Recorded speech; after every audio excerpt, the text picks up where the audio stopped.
شمع علم زمانے میں جلاتے جاؤ۔ الحمدللہ رب العالمین والصلاة والسلام علی سید الانبیاء والمرسلین۔ ناظرین کرام السلام علیکم ورحمۃ اللہ وبرکاتہ۔ ہم پڑھ رہے ہیں جناب مفتی اکمل مدنی صاحب کی مشہور زمانہ کتاب صرفی و نحوی تراکیب پر مشتمل الترکیب، اور ہمارا چل رہا ہے سبق نمبر 8، اور اب تک جو ہے ہم لوگ تقریباً 8 قواعد ہم لوگ اس کے پڑھ چکے ہیں، اور آج جو ہوگا وہ ہمارا قاعدہ نمبر 9، اور یہ کلپ بھی جو ہے وہ اس سبق کا 9واں ہی کلپ ہوگا۔ اور یہ قاعدہ نمبر 9 جو ہے اس کا موضوع یہ ہے کہ دو اسما میں سے پہلا نکرہ ہو دوسرا معرفہ ہو یا پھر لفظ کل ہو۔ دو اسما میں سے پہلا نکرہ ہو دوسرا معرفہ یا لفظ کل ہو تو پھر ترکیب کیسے کریں گے؟ بہت آسان سی بات ہے، سب کی مثال بھی دی گئی ہے، میں آپ کو سمجھا دیتا ہوں۔ یہاں پر پورا قاعدہ ہی پڑھوں گا تو آپ کو ویسے ہی سمجھ میں آ جائے گی۔ دو اسما میں سے پہلا نکرہ ہو، جیسے کہ مثال کے طور پہ دیکھیں رب العالمین۔ اب یہاں پہ پہلی مثال لے لیں آپ، ٹھیک ہے؟ اب یہاں پہ ربو یہ مضاف ہے، ربو جو ہے وہ نکرہ کیوں ہے؟ کیونکہ اس میں معرفہ کی کوئی علامت نہیں ہے۔ العالمین یہ کیا ہے؟ یہ معرفہ ہے۔ کیوں؟ کیونکہ اس پر الف لام داخل ہے، یہ معرف باللام ہے، تو لہذا یہ معرفہ ہے۔ تو اب یہ پہلا نکرہ ہے دوسرا معرفہ ہے، کیا ترکیب کا طریقہ کار ہوگا؟ آپ پہلے کو مضاف بنا دیں دوسرے کو مضاف الیہ۔ اسی طرح سے کتاب زیدن، یہاں پہ بھی کتاب مضاف ہے، یہ نکرہ ہے۔ کیوں نکرہ ہے؟ کیونکہ اس میں معرفہ کی کوئی علامت نہیں۔ زیدن معرفہ ہے، کیوں معرفہ ہے؟ کیونکہ یہ اسم علم ہے۔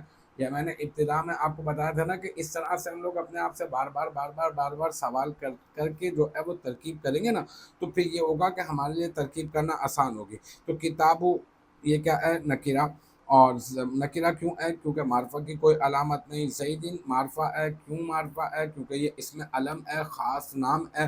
تو اب پہلا نکرہ ہے دوسرا معرفہ ہے، تو ہم نے اب یہ بھی قاعدہ پڑھا، کیا اگر پہلا نکرہ اور دوسرا معرفہ ہو تو ہم کیا کریں گے؟ ہم پہلے کو مضاف دوسرے کو مضاف الیہ بنا دیں گے۔ آ جاتے ہیں دراجۃ ھذا تیسری مثال پہ۔ تو دراجۃ نکرہ ہے یا معرفہ؟ میں کہوں گا یہ نکرہ ہے۔ اچھا کیوں نکرہ؟ کیونکہ معرفہ کی کوئی علامت نہیں پائی جا رہی، نہ ہی یہ اسم علم ہے، نہ ہی یہ اسم اشارہ ہے، نہ ہی یہ اسم موصولہ ہے، نہ ہی یہ اسم ضمیر ہے، نہ ہی یہ معرف باللام ہے، تو کیا ہوا ثابت؟ یہ ہے نکرہ۔ ھذا یہ کیا ہے؟ یہ اسم اشارہ ہے۔ اچھا تو اسم اشارہ ہے معرفہ ہے، کیونکہ اسم اشارہ تو معرفہ ہوتا ہے۔ تو اب پہلا نکرہ دراجۃ نکرہ اور ھذا یہ معرفہ، تو اب پہلا نکرہ اور دوسرا معرفہ ہو تو کیا ترکیب کرنی ہوگی؟ پہلا نکرہ اور دوسرا معرفہ ہو تو پہلے کو مضاف بنا دیں اور دوسرے کو مضاف الیہ۔ آ جاتے ہیں تیسری مثال پر، صراط الذین انعمت علیہم۔ یہاں پہ صراط یہ کیا ہے؟ یہ نکرہ ہے یا معرفہ؟ میں نے کہا جناب یہ ہے نکرہ۔ کیوں بھائی نکرہ کیوں ہے؟ کیونکہ نہ ہی یہ اسم علم ہے، نہ ہی یہ اسم اشارہ ہے، نہ ہی یہ اسم موصولہ ہے، نہ ہی یہ معرف باللام ہے۔ اچھا تو کچھ بھی نہیں ہے، مطلب معرفہ کی کوئی علامت نہیں پائی جا رہی، تو اب کیا کہہ دیں گے؟ یہ صراط جو ہے وہ نکرہ۔ آگے چلتے ہیں، یہ الذین کیا ہے؟ یہ الذین تو اسم موصولہ ہے۔ او اچھا، تو اب اس کے اوپر بات کرنے سے پہلے کہ الذین اسم موصولہ ہے تو اب کیا ہوگا؟ اسم موصولہ ہے تو اس کا صلہ تو ہوگا۔ اس کو پیچھے والے کے لیے کچھ بنانے سے پہلے آگے والے کے لیے کچھ بنانا بہت ضروری ہوگا، یہ ترکیب کا اہم ترین اصول ہے، ٹھیک ہے نا؟ تو الذین اسم موصولہ، اب اس کا صلہ تلاش کریں گے۔ ہم نے دیکھا انعمت علیہم، اس کو صلہ بنائیں گے۔ ترکیب کر دیتا ہوں آسانی کے لیے، آپ کو جتنا سمجھ میں آئے ابھی آپ کیچ کر لیے گا۔